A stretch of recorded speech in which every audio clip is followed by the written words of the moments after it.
84번 기초자산 가격이 100원, 행사 가격이 90원, 유럽식 풋 옵션인 잔존 만기가 2개월, 프리미엄이 2라고 할 때 다음 중 올바르지 못한 것은 무엇인가? 일단 얘가 쓸모 있나 없나를 보면은요. 풋 옵션은 정해진 행사 가격으로 무조건 파는 거잖아요. 그렇죠? 기초자산이 100원인데 행사 가격 90원에 판대요. 의미가 없죠. 그냥 팔면 100원인데. 그렇죠? 90원에 굳이 팔 이유가 없지. 따라서 얘는 1번의 외가격 상태이다. 아웃 오브 더 머니 상태이다. 잔존 만기가 길어지면 옵션 가격은 상승할 것이다. 왜냐하면 시간 가치가 증가하기 때문에. 미래에는 가격이 더 떨어질 거라고 예상할 수 있는 시간 가치가 더 증가하기 때문에. 옵션 프리미엄 2, 현재 2에 팔리고 있는 것은 본질 가치와 시간 가치. 본질 가치는 빵이에요. 지금 행사할 수가 없어. 전부 다 시간 가치로 구성되어 있죠. 3번은 틀린 질문. 만약 만기 시점이라면 이 옵션은 가치를 가지지 못하죠. 시간 가치도 0, 본질 가치는 원래 제로. 이렇게 됩니다. 85번. 다음 중 향후 시장의 변동성이 축소될 것이라고 예상할 때 그런 상황에서 유효한 합성 포지션은, 옵션의 합성 포지션은 무엇인가? 이 옵션 합성 포지션 분석을 하실 때 얘를 어떻게 구축하느냐, 콜을 팔고 풋을 팔고 행사 가격이 어떻고 중요하지만 일단은 전체적으로 얘 형태를 보셔야 돼요. 형태를 본다는 얘기는 어느 경우에 투자를 할지가 나오니까. 한번 가운데 선을 쭉 그려봐가지고 의미 없는 선. 1번부터 한번 그려볼게요. 스트레들 매수는 노란색으로 이렇게 돼 있어요. 이렇게 스트레들 매수. 2번은 스트레 앵글 매수. 요거 좀 아끼는 거. 에이, 잘 그려야 되는데. 3번은 콘도르. 이게 센가 봐요. 매수. 4번은 콘도르 매도. 4번은 버터플라이 매수. 이렇게 돼 있죠. 나비처럼 이렇게. 자, 본다면 현재 이 스트레들 매수 포지션 같은 경우는 현재 기준에서 많이 떨어지거나 많이 올라가야 먹을 수 있는 구조잖아요. 그렇죠? 얘도 마찬가지. 많이 떨어지거나 많이 올라가야 먹을 수 있는 구조. 얘도 마찬가지. 그런데 얘는 이 주변에 있어야 먹을 수 있잖아요. 그렇죠? 얘가 변동성이 적은 것에 투자하는 포지션이라고 볼 수 있어요. 그렇죠? 이런 것 때문에 일단 형태를 아셔야 돼요. 옵션 합성의 형태. 86번. 다음 중 방어적 풋 전략에 대한 설명으로 올바르지 못한 것은 무엇인가? 방어적 풋은 현물을 갖고 있는 상태에서 풋을 매수해가지고 가격이 상승할 때는 현물, 주식 상승으로 인해서 이익을 보고 가격이 하락할 때는 주식에서는 하락하지만 풋 옵션에서 이익을 보기 때문에 마치 콜 옵션을 매수한 것처럼 상승할 때는 이익을 보지만 하락할 때는 풋으로 방어해 주니까 이런 식으로 풋을 매수한 것처럼 손익을 만들어내는 구조, 프로텍티브 풋이라고 얘기를 하죠. 첫 번째, 콜 옵션을 첫 번째부터 좀 틀렸네. 매수한 것 같은 성과를 가진다. 그렇죠? 올라갈 때 먹지만 일정 이하로 떨어지지 않는 구조를 가지는 거, 콜 옵션은 매수 포지션과 같은 상태죠. 두 번째, 주식을 보유한 상태에서 풋 옵션을 매수하여 구축할 수 있다. 예, 정의가 되겠고요. 주가가 상승한다면 이익 상승 효과를 볼 수 있다. 왜냐하면 주식 매수 포지션에서 이익이 나기 때문에. 풋 옵션 거래에 따른 비용. 풋 옵션 공짜 아니에요. 매수하려면 프리미엄이 들죠. 비용이 발생을 한다. 87번. 다음 중 옵션이 델타에 대한 설명으로 올바르지 못한 것은? 자, 옵션이 민감도를 나타내는 지표. 델타, 감마, 세타, 베가, 로. 이 5개 중에서 델타는 기초자산이 변화에 대해 옵션 가격이 얼마나 변하는지를 나타내는 지표가 되겠고요. 1번에 나와 있네. 기초자산이 변동에 대한 옵션 가격의 변동을 나타내는 옵션 민감도의 지표를 우리는 델타라고 한다. 델타가 가장 기본이 되겠고요. 풋옵션 델타의 절대값은 주가지수가 상승할수록 커진다.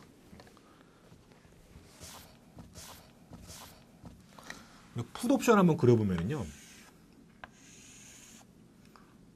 이렇게 생겼고 손익구조는 실제 풋옵션의 가치는 이런 파란 선을 그림 잘못 그렸다.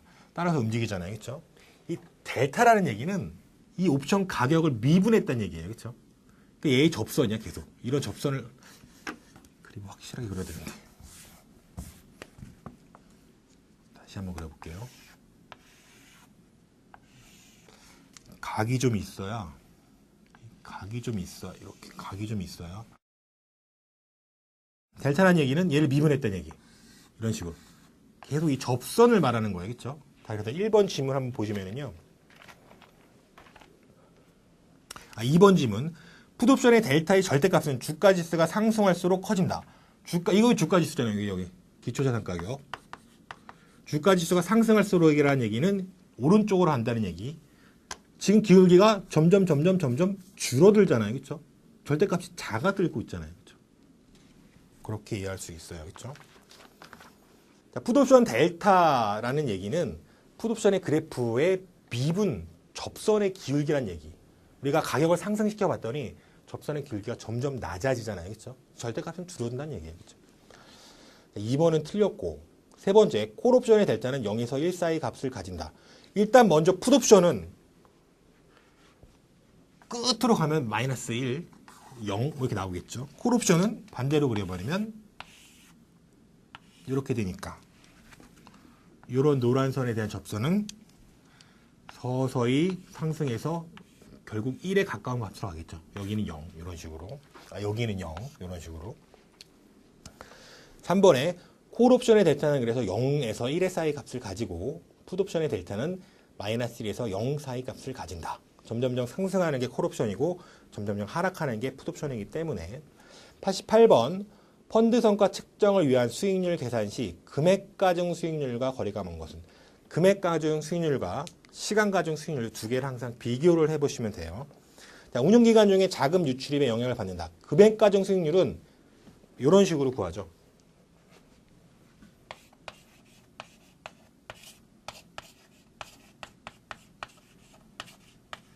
기초에 갖고 있던 금액분의 기말금액 마이너스 기초금액. 따라서 중간에 자금 유출입 내가 돈이 필요해서 중간에 유출한 거, 돈이 남아서 돈을 넣은 거, 얘와 수익 구분을 못합니다. 의미가 없어져는 수익률이에요. 다시 한번 읽어볼게요. 첫 번째, 운용기간에 자금 유출입에 영향을 받는다. 그렇죠? 이거를 구분할 데가 없잖아. 내가 자금을 넣으면은 그냥 이게 커질 거고 자금을 빼면 이게 줄어들 거고 구분을 못해요.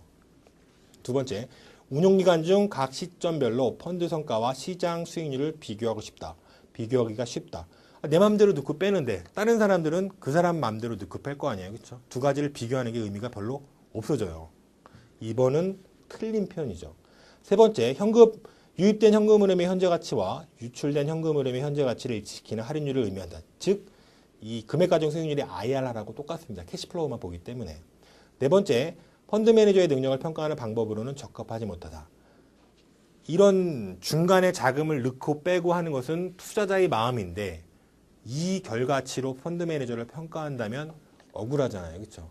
어떤 놈은 중간에 돈을 많이 넣었더니 이 수익률이 올라가고 이 펀드 매니저는 투자 잘못했는데도 어떤 놈은 중간에 돈을 확 뺐어. 수익률이 뚝 떨어졌어. 투자는 굉장히 잘했는데도 펀드 매니저를 평가하면 안 좋게 되고 이러면 안 되잖아요. 그렇죠? 따라서 금액 가중 수익률은 투자자 입장에서의 수익률이에요. 나 지금 얼마 있는데 1년 뒤에 얼마 됐다라는 것을 보여주는 수익률이고 시간 가중 수익률이 펀드 매니저의 능력을 나타내는 수익률이라고 보시면 될 것 같아요. 그렇게 해서요. 89번 문제. 다음 중 성과평가를 위한 회계 처리에 대한 설명으로 올바르지 못한 것은 무엇인가? 시장 가격으로 평가하는 것이 원칙이고요. 만약에 시장 가격을 우리가 알 수 없다고 한다면 공정 가격으로 평가를 해야 된다. 장부 가격 이런 얘기 나오면 틀리죠. 두 번째, 현금의 수입 및 지출과 무관하게 거래 발생 시점에 회계 처리를 해야 된다. 우리 발생주의라고 이야기를 합니다. 자, 발생주의가 이론적으로 맞는데 실제적으로 적용하기가 어렵기 때문에 동그라미 3번 보시면 수익의 인식에 있어서는 실현주의라는 놈, 이론적으로는 발생주의가 맞으나 한 발 조금 후퇴한 거 적용하기 위해서, 그리고 비용의 적용에 있어서는 수익비용 대응의 원칙을 적용한다. 3번 다시 읽어볼게요. 발생주의 맞는데 실무적으로, 현실적으로 실현주의와 수익비용 대응의 원칙은 발생주의를 실무적으로, 현실적으로 표현하는 방식 중에 하나다. 2번과 3번은 같은 얘기네. 그렇죠? 네 번째, 거래가 있으면 결제 시점에 회계 처리를 한다. 우리 체결일 기준 회계 처리의 원칙이라고 합니다. 거래가 이행될 것이 확실시 된다고 한다면 거래일에 회계 처리를 하고 거래일과 체결일 사이의 시장 변동을 다 반영해서 회계 처리를 하는 거 체결일 기준 회계 처리의 원칙이라고 합니다. 왜냐하면 주식과 채권은 오늘 거래하면 오늘 결제하는 게 아니기 때문에 거래 시점에 회계 처리하고 결제 시점과 거래 시점과의 관계를 또 반영해서 회계 처리를 해야 된다라고 이야기하고 있습니다. 90번 문제. 증권, A증권이 평균 수익률이 12%, 베타가 0.8, 시장 수익률이 8%, 무위험이자율이 4%일 때 젠센의 알파를 산정하면 얼마인가? 젠센의 알파를 저희가 별도로 학습하려고 하지 마시고요.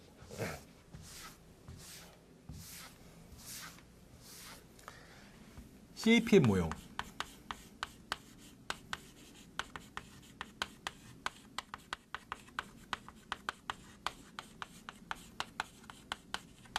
균형이자율 한번 산출해 보면 CAPM 모형에서 포트폴리오 어떤 자산 기대 수익률은 무위험 이자율보다 많아질 거 아니에요, 그렇죠? 왜냐하면 위험하기 때문에 위험에 대한 보상으로. 그런데 시장이 마켓이 무위험 이자율보다 많이 받은 부분 시장의 보상이고요. 이 포트폴리오는 이거에 베타배를 보상받은 거잖아요, 그렇죠? 요거를 먼저 한번 구해 볼게요. 지금 무위험 이자율이 4%, 시장 이자율이 8%, 여기 4%, 베타가 0.8. 컨닝을 해보면 얘가 7.2%가 나오죠. 그렇죠? 지금 펀드는 몇 퍼센트의 수익률을 올렸냐면은 12%의 수익률을 올렸어요. 균형 수익률은 CAPM 모형에서 구해봤더니 7.2%였어요. 이 차이가 뭔데? 이게 알파예요, 그냥. 4.8인가? 이렇게. 시장이 정상적이라고 한다면 7.2% 정도 얻어야 되는데 얘는 왜 12% 얻었어? 추가적으로 플러스 알파, 젠센의 알파를 얻은 거죠. 잔차를 얻은 거죠. 그렇죠? 4.8%로 구할 수가 있습니다. 91번 마지막 문제고요. 다음 중 성과평가 비율에 대한 설명으로 가장 올바른 것은 무엇인가? 위험의 지표로 샤프 비율은 총위험을 사용하고 트레이너 비율은 체계적 위험을 사용한다. 이거 하나만 정리를 해보면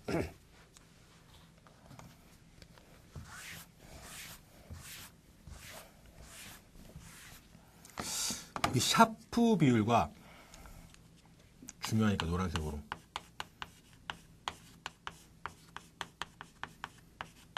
트레이너 비율 한번 비율해 보면 샤프 비율은 위험에 대한 척도로 표준 편차를 사용합니다.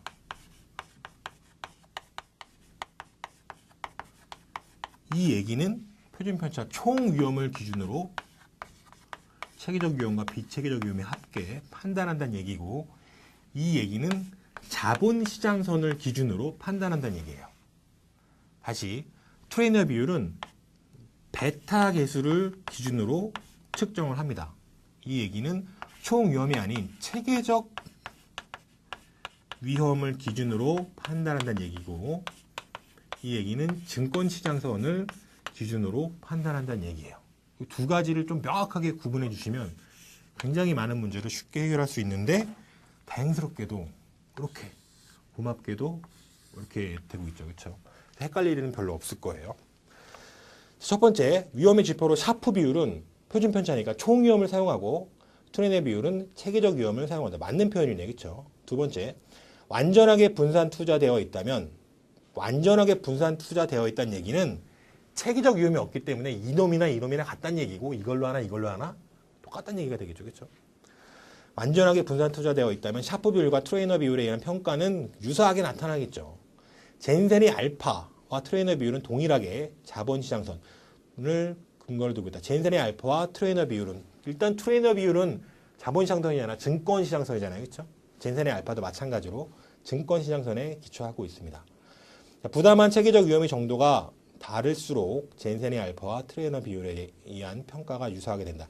젠센의 알파는 이런 절대치를 측정하는 거고 트레이너 비율은 비율을 측정하는 거기 때문에 부담한 체계적 위험의 정도가 유사할수록 둘 간의 관계가 같아져요.